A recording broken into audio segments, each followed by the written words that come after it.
Welcome everyone to today's workbook discussion on Zoom. Welcome also to all who join us later by watching or listening to this recording. I'm Laura Fenimore, the Chief Development Officer and Volunteer Coordinator with the Foundation for Inner Peace, the scribe authorized publisher of A Course in Miracles. We really appreciate your partnership with the Foundation. And if you want to learn more about the Foundation or A Course in Miracles, please visit acim.org. If you feel inspired to make a love offering, please visit acim.org, and at the top of the page, you will find the word donate. All donations support the work of the Foundation. Each session will be delving into a discussion of the workbook lessons in A Course in Miracles, led by a moderator team of volunteers that work with the Foundation. What does discussion mean? In our gatherings here, we welcome the Holy Spirit to join us. Through this presence, our meeting becomes a joining of equals to commune with the Holy Spirit's guidance to experience miracles together. Some of the moderators here also support our social media channels, and if you'd like a list of FIP resources, please email support@acim.org, and we'll be happy to share the resource list with you. Now let's begin our discussion.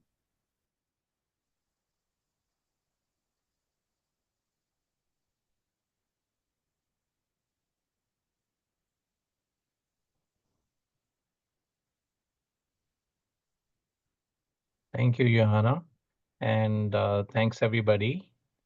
We are so delighted to be here together to discuss some of the most holy words ever shared with us. And in preparing for that, we'll take a quick glance at the guidelines. As always, we'll embrace kindness and respect. Our main focus for this discussion is obviously A Course in Miracles. And as we kindly and respectfully speak, we will do so openly and if necessary, limit our sharing if there are others waiting to speak.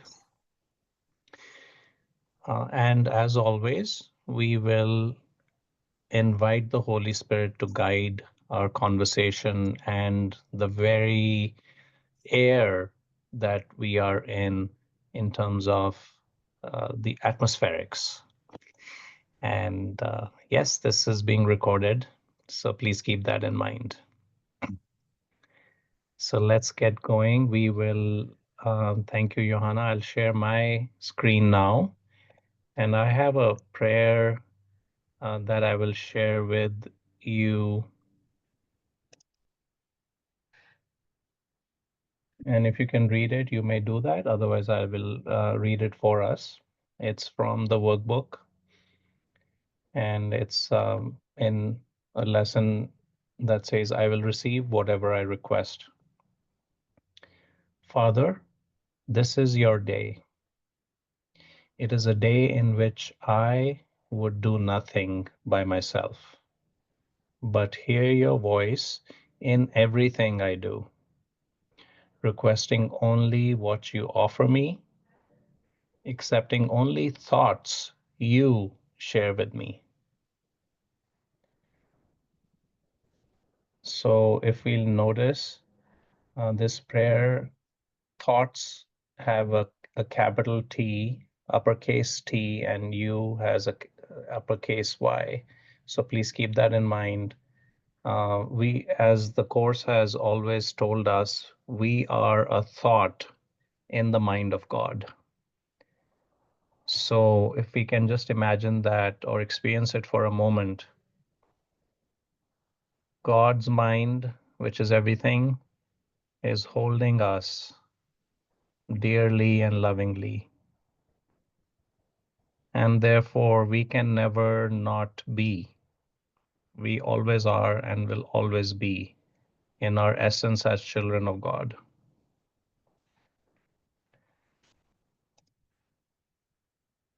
With that, let's start this discussion. And I'm sharing with you lesson 103, which is where we are supposed to begin today. It's not a very long lesson, so I'm thinking we'll start with the first couple of paragraphs and then take it from there, if that's okay. All right. So other volunteers are welcome, but I'd like to ask Andrew to kick us off with the beginning part of this lesson, please. Be glad to.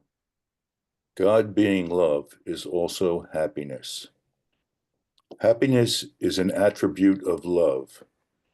It cannot be apart from it, nor can it be experienced where love is not. Love has no limits, being everywhere, and therefore joy is everywhere as well. Yet can the mind deny that this is so, believing there are gaps in love where sin can enter, bringing pain instead of joy. This strange belief would limit happiness by redefining love as limited and introducing opposition in what has no limit and no opposite. Fear is associated then with love, and its results become the heritage of minds that think what they have made is real.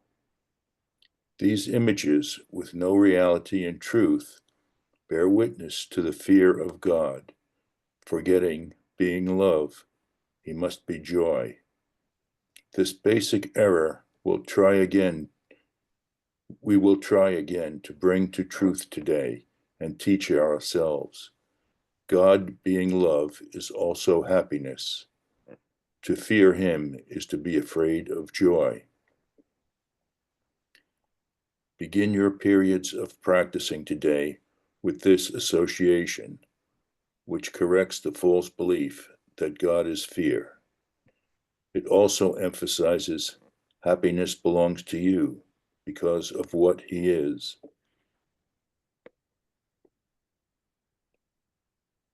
That's beautiful, Andrew. You want to say anything about what you just read? Well, joy must be all around us if God is all in all, and he is love, and we are love because love created us. Everything must be love, but we don't see it that way. Our egos, which aren't real, are what we believe we are. But that's about it. Yeah, thank you, Andrew. There's so much packed into these two paragraphs. So I'm going to invite a discussion now. Thank you, Sora. You can go next. Let's discuss why is God love? What does that mean for our happiness, and how does fear creep into this equation? Sora, or whatever else you were going to share is fine. Oh, you're still muted. Sora, you're still muted. Okay, You'll have to got it. start again. Whatever's in my mind, I always integrate into course thinking. You know, okay, how do I look at this from a course perspective? And I pray and I quiet and I ask and I do the process. And a couple of weeks ago, I had this experience that I thought highlighted what's going on with the course in mind perfectly. I teach, and I was in my classroom, and the room was like literally bitter cold. And maybe somebody who lives in Florida who does not live in Florida wouldn't feel it that way, but it was like almost teeth chattering cold. And I was lecturing, and I kept getting distracted by the cold. It was like like, trying to wrestle with it, and then no, come back to what you want to say, or come back to thinking. But I found that really distracting. And then what occurred to me is that's what the ego is. It's this constant distraction, and this idea about what you are. So if God's thoughts are always there and always running through me, the distraction of the ego world, just like 24 hours a day, it not that much, but it pulls away from the thoughts of God. And something I was actually going to write this on Facebook. I haven't written on Facebook in a while for the foundation. So what the ego created, this is, I will end this thought in a moment. The ego created this world, and it created as a place of fear, and it created as a place to hide from God. And we don't really typically discuss what's going on in the world, but there are days when I literally feel I'm fighting fear. And there was another thought there.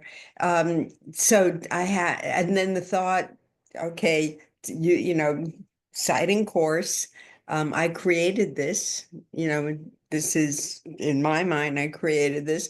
And then I think of my dear departed husband, who used to say that when we had miracles meetings, we would talk about how you chose your parents, before coming here. And he always would say, I didn't choose my parents. Only an idiot would have chosen my parents. And that's what I think about with, this idea with what's going on in the world. I think only an idiot would have created this. Why, that's it. So it's a distraction. The world is a distraction to keep us away from thoughts of God. A bottom line. And sometimes the distraction is harder than other times. That's it. Thank you, Sora. Yeah, a lot of what we do and experience is definitely idiocy. I mean, there's no doubt about that. And we are clearly and largely and mainly responsible for it. Uma. Hi. Thank you for being here. So I got up this morning and I'm hanging out with God and reading Radical Reliance. And I step outside my room and say hello to some other body. Now, to do that, I had to go out of myself to say good morning. I didn't get a response from the body. And I went to my hell realm. And so, oh, that's fascinating. That's fast. And then I make all sorts of rules, like I'm not going to say good morning again. And I'm wondering if I could stay inside myself and say good morning to God in here, it wouldn't matter if I got a response. I don't know. It's crazy. That's my craziness. Number two, with regards to what's happening in the world, there's 3 good news websites. The other day, some guy got $2 for delivering a pizza in the snow, and they GoFunded him for $39,000. He got paid there for because some police officer recorded him and viral. And another thing that's happened, there are hundreds and hundreds of psychic children being born now who don't speak but are in communication with each other. I heard this prophesied in the 80s. And they're meeting. It's like amazing things are happening if you look around in the world. Thank you. Thank you. Thank you, Uma. That's a really good underscoring, because there's always good news if we want to focus on it. And this, I think, brings us to how we chose to be here today, how we chose to create this world. We made a decision. We chose to put our attention right here, to be a part of this this creation of sorts, which it, by the strict definition of A Course in Miracles, is not actually creation. And so I'm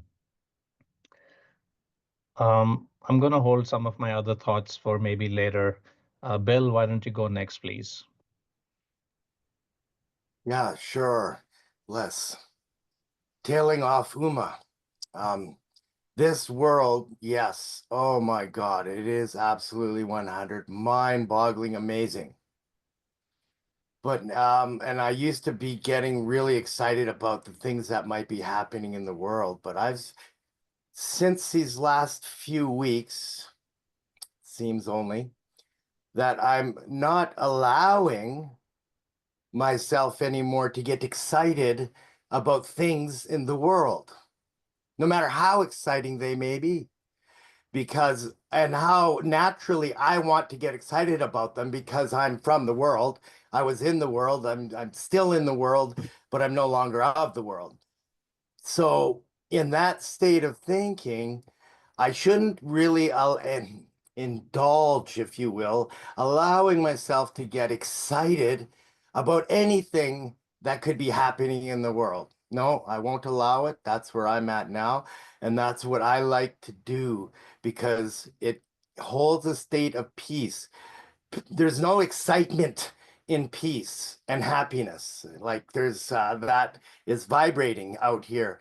The peace is where I am instructed by the course material and all the other course teachers that I'm listening to, is to bring it down and hold the peace here.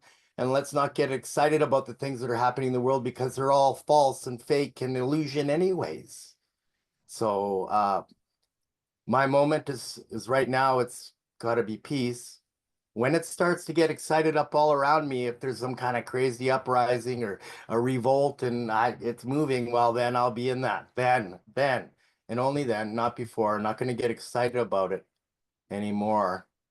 I just wanted to share that freedom that I have recently received, and then high regards to the last 4 or 5 lessons has brought me to trying to put a conscious effort to holding the state of peace, while also allowing my emotions to go up when they go up with people and to go back to peace. It's just always back to peace. Thank you. Thank you, Bill. Very, very practical. Thank you for sharing that perspective, and I might call technique. Yes. Peter? Yeah, so I just wanted to chime in a little bit on the lesson, but I really like what Bill had to say, and I would piggyback off of that, and I guess what Sora said as well. And just one of my favorite lines in the course is, "You cannot behold the world and know God," and that says to me they're mutually exclusive. God is not in this world, right? So as long as our attention, our focus is here, we can't know who we really are, who God is. So that's the challenge / opportunity for all of us, is to look beyond this world, which is, of course, that's what forgiveness is. Forgiveness is to overlook or look past. But what are we overlooking? We're overlooking the illusion. We're overlooking what we think is in front of us to see the light beyond that. Sometimes it's the face of Christ and our brothers. Sometimes it's just the light that we shine that comes from us, the great rays. What I want to say about the lesson, though, is this fear. They're kind of talking about the fear of love, and that's the 4th obstacle to peace in chapter 20, right? So the 4th obstacle to peace, the fear of God, and it comes back to this belief in death, right? So he says, this is from chapter 20 or chapter 19, sorry, section 4, the obstacles to peace. "See how the belief in death would seem to save you. Or if this were gone, what would you fear but life? It is the attraction of death that makes life seem to be ugly, cruel, and tyrannical. You are no more afraid of death than of the ego. These are your chosen friends."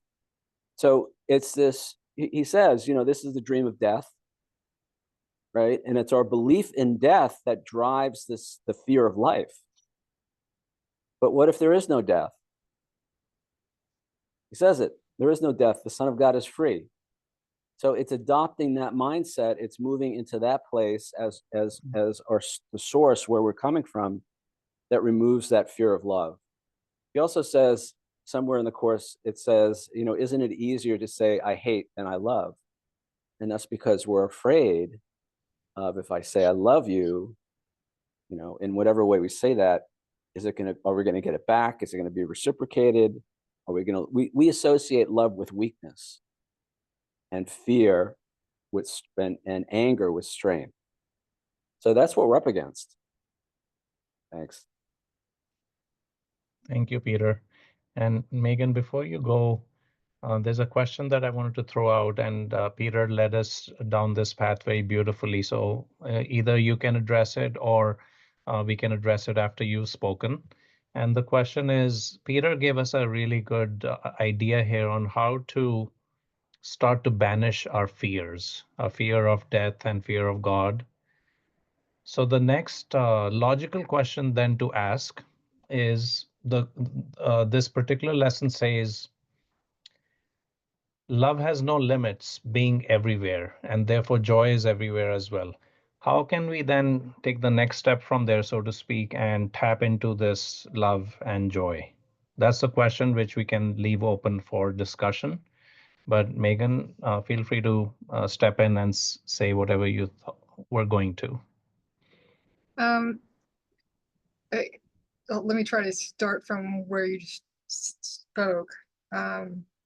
When Peter was speaking, I recognized that for me, it's not fear so much that drives me, it's that belief in duality, that the world that I have built in the illusion is not there's no complete love, that God is complete love. And the duality is that here love has a price, or there's some sort of transactional way of getting love. So when in my ego, I think, to give love is to give something away that I don't get back. But with the Christ mind, when you give it, it resonates, and it makes it bigger. So you not only get it when you give it, you expand it. So I think for me, more than the fear of love is the unknowing of what I have separated from in the Christ, which is if oneness and total unity is being with God, then I am not so afraid as much as I am simply not aware or able to comprehend at this stage in my separation the amount of joy and love that there is available to me. And so for the Course in my work, is what I'm doing for myself is to try to keep proving to myself that the Course lessons are showing me the way to experience some of the love, and trust that the Course is getting me in the right direction versus trusting my ego. And so I'm trying to become unified again versus being more divided by trusting my ego more. Thanks. That's very cool, Megan, because it's not just that we are doing the lessons. You're saying we are trusting that that is the right path, and you are kind of giving yourself up to that experience, knowing that it's leading you in the right direction. That's beautiful. Thank you. Bernie? Thank you. What's coming up for me is, I guess, paragraph 1, sentence 6. Yes, yet can the mind deny that this is so, joy being everywhere, believing there are gaps in love where sin can enter, bringing pain instead of joy. The thing that comes to mind around this is when it comes to fear and darkness, we're conditioned into believing that that is our normal way of being, our normal state. And so to be opened up to the idea of being love, being all encompassing and without limits, that in itself can seem fearful. I refer to a baby that will find comfort in being swaddled in a blanket, because that's what it's familiar with, is being held in a tight container. So when we can open up, because it's uncomfortable, we have this desire to kind of contract. So the more that we expand into that light, into that loving presence, we come to a point where where's our swaddle? Where's our, where's the familiarity? And it's not that we're unfamiliar with being loved in this kind of magnitude. So the way that we can go into it or go into the light, expand into that light, is just being with it, not reacting with it, just saying, okay, here's what's going on. I recognize that this, the ego, the fear is creeping in, and I'm willing to be with it and just be with the sensation. And with any sensation, physical sensation, emotional charge, when we stay with it, the intensity diminishes and we can be comfortable with where we're at and move forward and move through things. Bernie, you've given us so much here all at once. It's beautiful. So you said that, first of all, just like the baby, we have essentially contracted ourselves into this darkness, which we have now grown accustomed to, which is what the baby seeks. And it's such a beautiful metaphor for who we are in our daily living. We always go back to a lot of the darkness that we have created because we're comfortable in it. Mm-hmm. And then you're pointing the path for us in how do we now release ourselves from this self-created prison, so to speak, is by just letting the experience come in, being okay with it, and in other words, just letting go completely, and in a sense, allow something more for us to be experienced beyond the pain and the darkness. Yeah, it's sitting in willingness just to observe as opposed to being attached to what it might be, the light or the dark. It's just observe and not be attached to either. Thank you. Thank you. That's beautiful and wonderful. Megan? I appreciate so much what Bernie said, and I recognize that the conditioning that we talk about, we start to condition ourselves. It may have come from outside us to begin with, but then we start to become our own taskmasters. We tell ourselves the same things over and over again. And so when I've been trying to change, I recognize I'll talk to somebody on the phone and I'll say something, or they'll say something, and they are in a space where they're not asking me to agree, they're expecting me to agree. And I'm recognizing that I'm getting a chance to decide again whether I want to agree or to let it go, because I can agree with the negative state or the separation in somebody saying, well, this is bad, or some negative statement, or I can allow it to go. So I appreciate that, sitting in the calm and just letting the statement pass versus responding and reacting. But I realize it must still be something that I'm working on, or I wouldn't actually notice these things happening. Thanks. Thank you. Thank you, Megan. Very valuable once again in terms of how we can show up every moment. Andrew? Thank you. Yes, I'll try to answer your question. First of all, I love everyone shares. It's great to be here, and it's very helpful. But this is a course in miracles, and by witnessing miracles and being miracle workers, experiencing the miracle or seeing a miracle is what strengthens our faith in what the course is teaching, which is, we are one with God. Our egos are illusions, and ultimately we have to surrender our ego to know who we truly are, to know thyself. But it's miracles that helps with that. Thank you.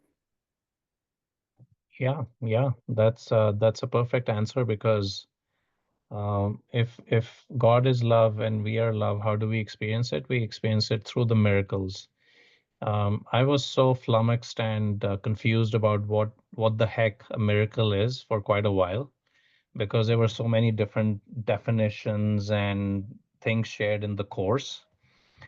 And then somewhere in the course, or maybe shared through another human brother, I realized that it's just an expression of love.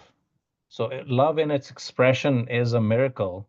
And whenever we are in a situation in another relationship where we are contending, and the result is a miracle, which results in us being closer, that's again is an expression of love.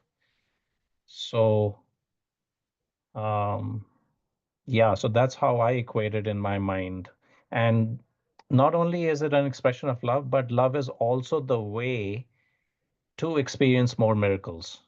As in, as we become more loving in every possible way, there is nothing but miracles showing up, left, right, and center. Thank you so much. Uma.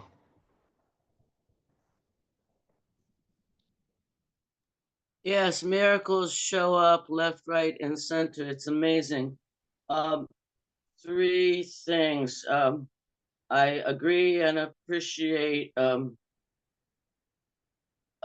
business about not getting excited, but I don't. I don't get excited about these good things. I just go, oh, here's the happy dream kind of showing up over here, and that's okay with me. And oh, here's a chaotic dream showing up. I don't usually look at that one. Okay, so two, you cannot observe, see, perceive the world and be with God. I totally understand or agree. And I'm sitting there going, well, wait a minute. Now, Jesus saw his disciples fall asleep. He saw the money change. He could still observe the world. So I'm more curious about this sentence because I agree with it. But what does it mean? Uh, and I know I've known like people in a kind of sainted statehood who you actually aren't paying much attention. They're driving the car and they're not really in the world. They're with God and everything works out perfectly. And I have one more. I appreciate all you guys. I really appreciate it. And I want to say, I think I'm wrong. Well, you see, if see, my ego doesn't sneak upon me. It's like not there and then it's there. And so I'm thinking, well, this morning when I said good morning, I mean, maybe I was already in my ego because my reaction was very painful when I didn't hear anything. Now, but I just spent an hour hanging out with God and feeling God. So I'm very confused about that. Thank you. Don't be confused. Just keep the experience. And again, love is the way. Feel the love, be love, and yeah, and then wait for the next moment for inspiration on how to act in any which way necessary. Curious, not confused. Good. That's beautiful. Thank you, Megan. I just wanted to say that for myself, I had to look at my definition of miracles because it was very limited. Like you had one or two in your lifetime that were just these miraculous things that came out of nowhere, and somebody, told you about them, and you're like, that must have been a miracle. But the Course says that miracles are effortless and they happen naturally if we allow them. So if I kept defining them that way, then I was never going to see a miracle. But if you define it as being aware of the love that you pass between each other and just more and more aware of it, then my definition changes. And then once the definition changes to be more encompassing, my life changes. Thanks. Thank you, Megan. Reminds me of how I got into A Course in Miracles. I didn't start reading it until 2015, but I first purchased the stack at a Walden Books or Barnes and Noble in the 90s. And you know why I never studied it? other than the fact that when I opened it, it was like very arcane language and hard to understand. I thought A Course in Miracles is, even though the law of attraction wasn't quite a thing back then, I thought it was just a book to create miracles in your life, and it was more materialistically oriented. So I said, oh, I don't want anything to do with that. I just want pure spiritual stuff.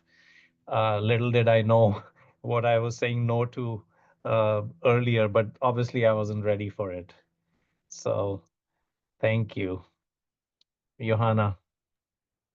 Thank you for that, Manu. Thank you, everybody, for the shares. I'm really having a good time listening to you all. I wanted to address what Uma was saying about not being able to see the world and be with God at the same time. The manual for teachers actually addresses that. I don't know by heart what section it is, but it's perhaps Peter knows. It says something like the teacher of God is in the world for a little while and will see things in the world, but is aware of the light beyond. And so they're not being taken in by the appearance. That's basically what it says. I just thought I'd throw that in there. Thank you. Yeah, that's a beautiful thing you threw in here, Johanna, because that's the guidance. That's, first of all, we are all teachers of God, as we know. And secondly, we are aware of the light as we proceed throughout the day. This also goes back to the prayer that we read.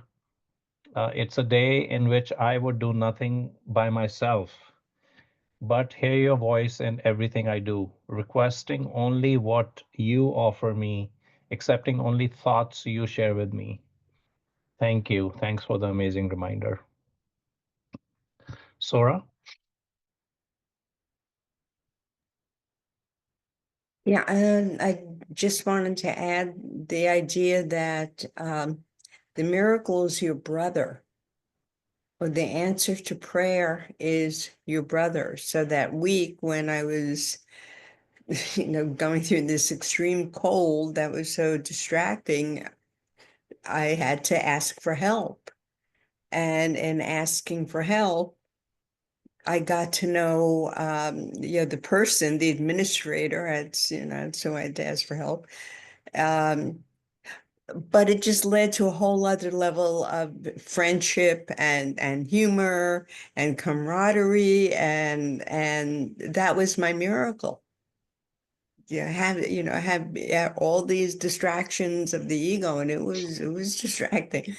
The answer is your brother, and I do keep that in mind when I interact with people. That everyone is offering a gift in some way, or is an answer to prayer in some way. That's it. Absolutely. Thank you. Thank you. Johanna, you wanted to respond or say Yes, I something wanted to to respond to Sora. It was beautiful what you said, because we sometimes get so I don't know, we stare at ourselves and become all confused because of it. And like you said, the miracle is our brother. The Course actually says the temple of the Holy Spirit is not a body; it's a relationship. Mm-hmm. We are a relationship. We are not a separate entity here and one over there. We are a relationship. That's very abstract, and that I think I like to think of it that way when Manu opened the meeting by saying we are a thought in the mind of God. What kind of thought are we? We are the thought of love. What is love? Love expresses in a relationship. And so that all ties together for me. So it was beautiful what you just said. Thank you, Sora. Yeah, thank you for building on that. I'm going to go back to the lesson in a moment, and basically in this love that we are, I don't know. I'm just going to go to the lesson. Okay.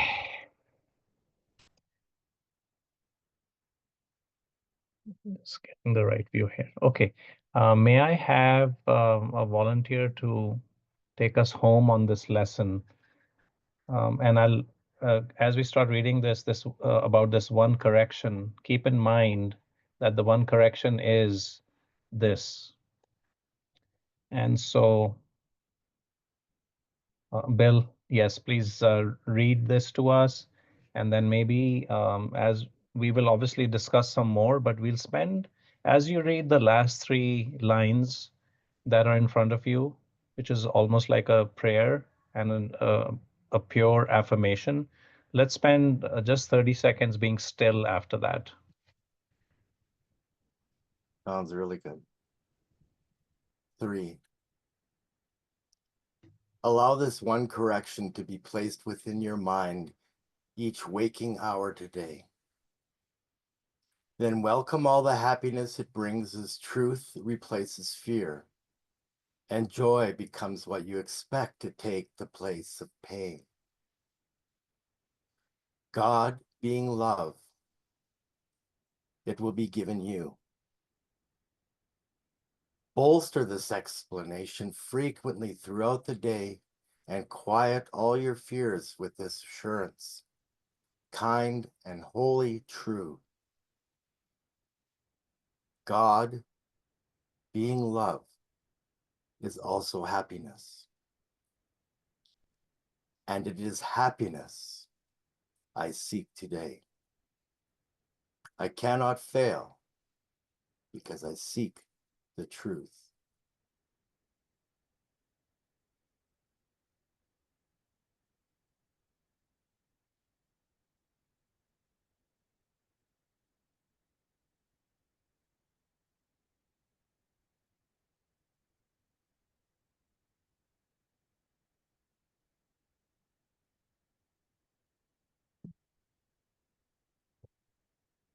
Bill, you want to share more about what you just read? I'm sure I do. I'm sure I do. I have nothing on my mind at this moment because I was achieving that state of peace.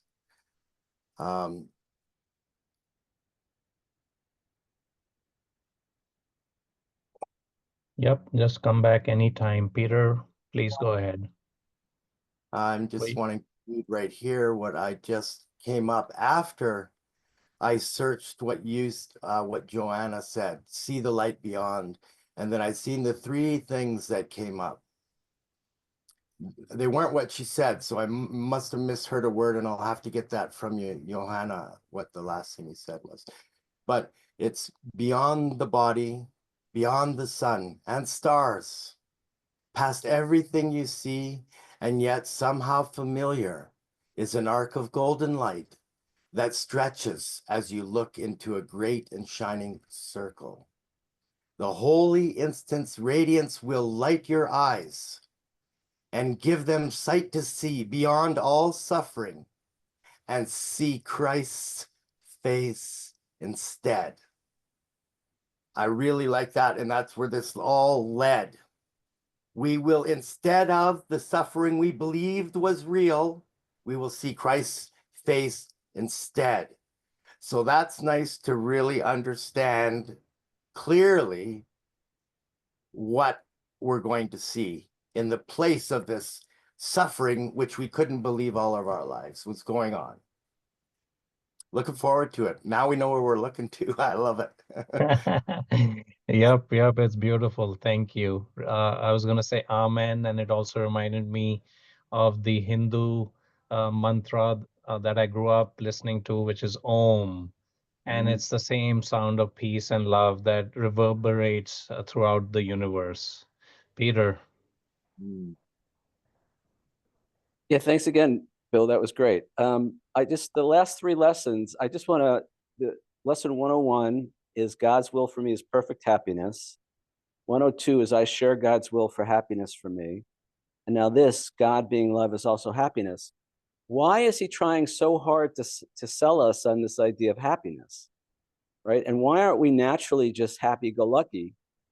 We kind of alluded to this in the past, and this is just my own take, my own interpretation. But I can't be a victim and also be happy, right? I can't be at the effect of the world and be happy. It's like my unhappiness proves how unfairly treated I am by the world. So in a sense, unhappiness is an attack on God. We're denying our true identity. We're denying God's love. And remember, this whole piece tells us, you know, the world was made as an attack on God. So that's what we're up against. It's our identity. We have this identity as victims, as being unfairly treated.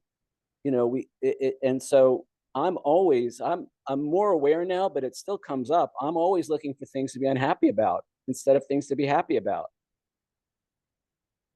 You know, all through the day, I can tell you all the things that made me unhappy, but I can't really point out the things that I allowed my happiness to flow into. Because then I give up my whole identity, and that's how the world disappears. Yes, Thanks. yes. And towards the end of the lesson, which I'm not sharing right now, it says, bolster this expectation frequently throughout the day and quiet all your fears with this assurance. So, yeah, just keep increasing your expectation in this manner of speaking. Bernie? Thanks, Manu. And thanks, Peter. You prompted you prompted a consideration in my mind here about happiness. And too often we are asked or are here seeking for happiness. And you know, the very first statement in the very first sentence in the first paragraph, happiness is an attribute of love. When we're looking for happiness outside or anywhere else, what we're doing is we're, you know, the way the Course describes it, the ego seeks but never finds. It can't find what it is not. The ego is not love, so it can't find happiness.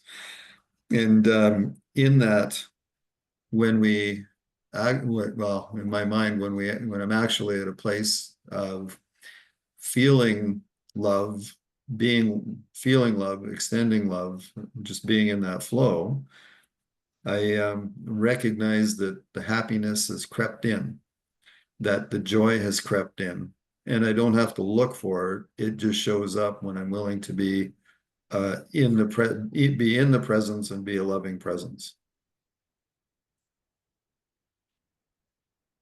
So, thank you. What you just said, Bernie, also reminds us of the central teaching, which is as we let go of everything that is not God, all that stays is God.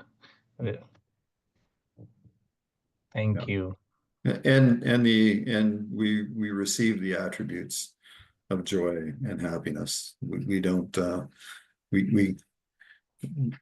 it's like trying to push ourselves into something all we can ever do is push away. Thank you. Megan? I think, well, most recently, I recognized myself starting to create a cherished grievance. So I could actually see something happening, and part of me is excited that I'm going to start finding things to be upset about that I can then hold on to.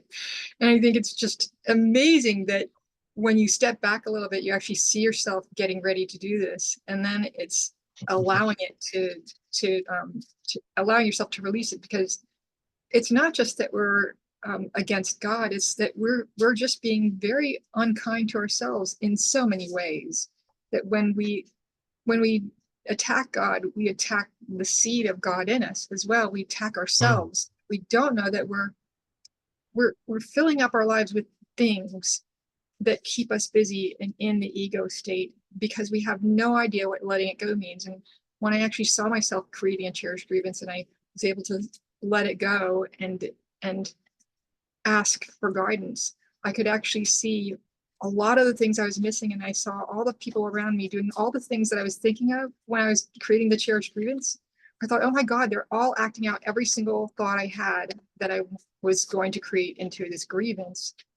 And I thought, but instead I asked for guidance, and I got this great lesson in front of me, which is what the Course says, is that we were all here to teach and to learn at the same time, that we're all teaching and learning at the same time. So I think it's just interesting that if we talk about attacking God, we're also talking about attacking who we truly are, the seed of who we are and how we got here, and saying that we're not worth God's love or the love that we are created with. Thanks. Thank you. Thank you. We are about 5 minutes from the top of the hour, so Uma and Peter will probably take us home on this. Oh, hi. I experienced miracles of relationship all week with strangers, clerks. I can't tell you, Trader Joe's, we end up in a dialogue worthy of a sitcom. I mean, just hysterical. The whole place could hear us laughing. This happens to me continually all week, all month, all year. And I don't have someone I can call up on the phone and say, let's talk about the Course in Miracles or some other version of the required curriculum. And so it's an odd experience because the only thing to actually make me excited is to talk about the Course or some other version of the universal curriculum, as Jesus said. So God bless you all. Thanks. I'm sure I have more to say, but I won't say it now. Thank you. Uma, that's all we do. That our real opportunity is to talk the Course, and in other words, teach the Course all day long as we learn it. Thank you, Peter. I think that the trick there, Uma, is to talk and teach the Course without telling them that that's what we're doing, right? We don't want to hit people over the head with the Course. So, and I know you're not doing that. And that's something I practice too, is how can I be an expression of love without having to, quote the Course. I love coming here because I can quote the Course, but I don't quote the Course in real life, trust me. I just want to say real quick, so, this whole idea of the meaning of love and all of that, right in the introduction, it tells us the Course does not aim at teaching the meaning of love, for that is beyond what can be taught. And I would say it's because it's what we are as love. It's not even a feeling that we're going to have. It's not even, it's who and what we are. But the next sentence, it does aim, however, at removing the blocks to the awareness of love's presence, which is your natural inheritance. And so what are the blocks to the awareness of love's presence? Grievances, probably number one on the hit parade there.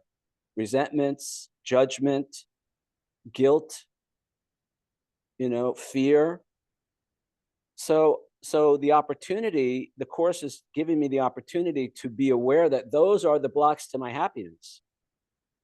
And like it says, every choice is a choice of either love or fear, judgment, grievance, or forgiveness. And that's the key to my happiness, is to be aware, oh, wait a second, I'm judging that person right now. I'm judging myself. That's a block to the awareness of love's presence. What am I going to choose in this moment? See, that's the power of decision is our own. That's the one choice we have in this world, is to choose between, a grievance or a miracle. Tomorrow's lesson is, let miracles replace all grievances, because in every moment, those are the only two choices we have. There is nothing else to choose. What we don't know is we're always choosing, and the quality of our life hangs in the balance, so choose wisely. Thanks. Thank you. Thank you. Johanna, I think we have a minute or so in case you'd like to still chime in. Real quick, responding to Uma, all these sessions are being recorded and they're available on YouTube. So if anyone wants to just, take a bath in our conversation, you can just go to YouTube to the Foundation for Inner Peace channel and click videos, and you'll find 3 years worth of weekly videos. Yeah, and because there's actually no time and space, you can relive each moment, which according to the Course is what we are doing. We're reliving all these moments, just looking back with Christ on what appeared to have happened. So that's how Jesus collapses time and space for us to reach our state of atonement. or AKA at 1 mint. So I like to say that. Thank you, everybody. This was fabulous. Let's do it again. Yes.